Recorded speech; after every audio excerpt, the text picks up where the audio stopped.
The Batavian Republic was the successor of the Republic of the Seven United Netherlands. It was proclaimed on 19 January 1795, and ended on 5 June 1806, with the accession of Louis I to the throne of Holland. In early 1795, intervention by French revolutionary forces led to the downfall of the old Dutch Republic. The new republic enjoyed widespread support from the Dutch population and was the product of a genuine popular revolution. Nevertheless, it clearly was founded with the armed support of the revolutionary French Republic. The Batavian Republic became a client state, the first of the sister republics, and later part of the French Empire of Napoleon Bonaparte. And its politics were deeply influenced by the French, who supported no fewer than 3 coups d'état to bring the different political factions to power that France favored at different moments in its own political development. Nevertheless, the process of creating a written Dutch constitution was mainly driven by internal political factors, not by French influence. Until Napoleon forced the Dutch government to accept his brother as monarch, the political, economic and social reforms that were brought about during the relatively short duration of the Batavian Republic have had a lasting impact. The confederal structure of the old Dutch Republic was permanently replaced by a unitary state.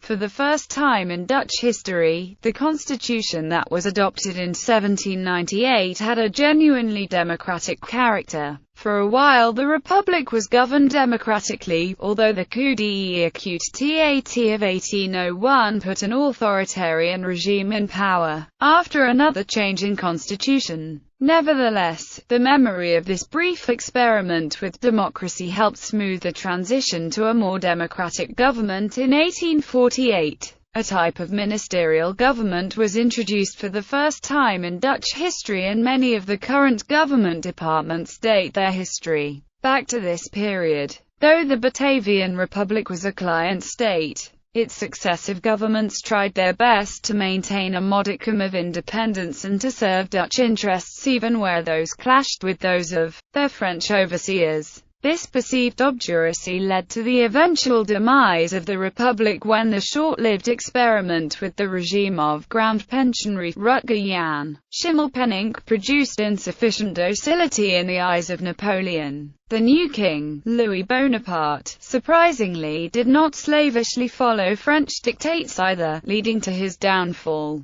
Background: the final days of the intermittent constitutional monarchy, Republic, the Dutch Republic, which had governed the Netherlands since the late 16th century, were quite eventful. Due to the Fourth Anglo-Dutch War fought at sea that went poorly and lost many of the plantation colonies of the Dutch, the Patriot Party revolted against the authoritarian regime of Stadtholder William V, but were quickly struck down through the intervention of William's brother-in-law Frederick William II of Prussia in June 1787. Most patriots went into exile in France, while Holland's own Ancien regime strengthened its grip on Dutch government chiefly through the Orangist Grand Pensionary Laurens Peter van der Spiegel. Only 2 years later, the French Revolution began, which embraced many of the political ideas that the patriots had espoused in their own revolt. The patriots enthusiastically supported the revolution, and when the French revolutionary armies started to spread that revolution, the patriots joined in, hoping to liberate their own country from its authoritarian yoke.